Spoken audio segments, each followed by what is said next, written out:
Սարգսյանն եմ։ Տիկին Սարգսյան, ի վերջո, ըստ ձեզ, ինչ են ուզում Ծառուկյանից եւ դուք ինչպես եք պատկերացնում հանգուցալուծումը, եթե սա քաղաքական պրոցեսների հետևանք է, արդյոք քաղաքական հանգուցալուծում այս փուլում պետք է ակնկալել եւ այդ համատեքստում նաեւ Ծառուկյանի ազատ արձակում։ Իհարկե, եթե մնար իմ պատկերացումներին, բնականաբար ես կուզեի, որ հենց այսօր իրականանար ամենաարդար եւ բարի սցենարը,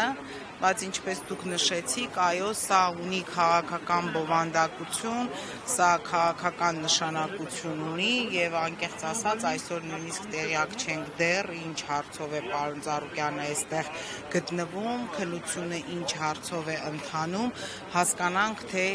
ինչ է լինելու շարունակությունը։ Եվ Տիկին Սարգսյան, այս օրերին հայտնվեցին մարդիկ, որոնք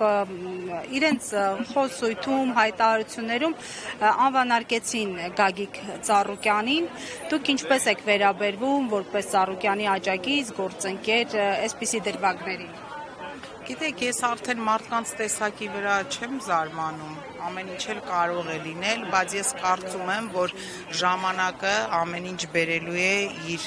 տեղն է գցելու եւ հիմա մենք այս օրերին տեսնում ենք, որ այո, կան եւ այդպիսի դեպքեր, բայց նաեւ կան բազմաթիվ մարդիկ, ովքեր խոսում են Ծառուկյան անձից, ովքեր խոսում են Ծառուկյան մարտտեսակից, ովքեր խոսում են Ծառուկյան բարեգործից, ովքեր խոսում են ամենակարևորը Ծառուկյան կառուցողից եւ այսօր նաեւ այսօր համընկավ պարոն Ծառուկյանը քրեակատարողական հիմնարկից ուղղած իր ուղերձում դուք երևի ծանոթացաք, որ ասել է այն մասին, որ շարունակելու է ապրել Հայաստանում եւ կառուցել Հայաստանի համար։ Կարծում եմ, որ դրանով ամեն ինչ ասված է եւ ես հավատացած եմ, որ գալու են այդ օրերը, որ մենք նորից տեսնելու ենք եկեղեցիներ, համալսարաններ, հյուրանոցներ, գործարաններ, նոր աշխատատեղեր, որոնք Հայաստանի Հանրապետությունում ստեղծելու է, կառուցելու է Գագիկ Ծառուկյան անհատը,